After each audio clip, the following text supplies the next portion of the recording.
Hi అండి, అందరికీ నమస్తే. Welcome to dot food blogs. అందరు ఎలా ఉన్నారండి? ఈరోజు ఒక స్వీట్ ఐటెం చేద్దామండి, అది కూడా సొరకాయతో. అవునండి, సొరకాయతోనే. ఏం స్వీట్ అంటారా? సొరకాయ హల్వా. చూసేద్దామా?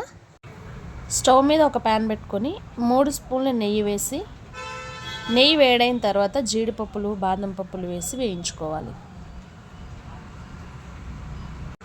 ఇలా వేయించుకున్న తర్వాత అదే ప్యాన్లో సొరకాయ తురుము కూడా వేసి వేయించుకోవాలండి. పచ్చి వాసన పోయేంత వరకు వేయించుకోవాలి. నేను 1 కప్పు సొరకాయ తురుము తీసుకుంటున్నాను. ఇలా వేయించుకున్న సొరకాయ తురుములో మనం ఏ కప్పుతో అయితే సొరకాయ తురుము తీసుకున్నామో అదే కప్పుతో అరకప్పు పాలు పోసి ఉడికించుకోవాలండి.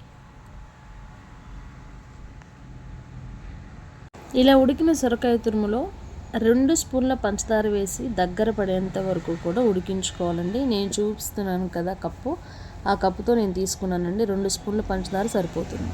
కొంచెం ఎక్కువగా తినేవారైతే కొంచెం ఎక్కువ వేసుకోండి. నాకైతే 2 స్పూన్ల పంచదార సరిపోయిందండి. అలాగే ఇందులో కొంచెం ఫుడ్ కలర్ వేస్తున్నానండి. మీకు ఇష్టమైతే వేసుకోండి, లేదంటే స్కిప్ చేయండి. అంతేనండి, సొరకాయ హల్వా రెడీ.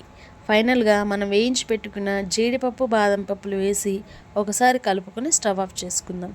అంతేనండి, సొరకాయ హల్వా రెడీ. మీరు కూడా మీ ఇంట్లో తప్పకుండా ట్రై చేయండి. మీ ఫ్యామిలీ అండ్ ఫ్రెండ్స్తో ఎంజాయ్ చేయండి. ఈ వీడియో కనుక మీకు నచ్చినట్లయితే లైక్ చేయండి, షేర్ చేయండి, సబ్స్క్రైబ్ చేయండి. మీ ఫ్యామిలీ అండ్ ఫ్రెండ్స్కి ఈ వీడియోని షేర్ చేయండి. థ్యాంక్ యూ అండి. Thank you for watching. Bye. కొత్తగా ఎవరైనా ట్రై చేయాలనుకుంటే ఈ డిష్ని ట్రై చేయండి. మళ్ళీ ఒక మంచి వీడియోతో మీ ముందుకు వస్తాం. బాయ్.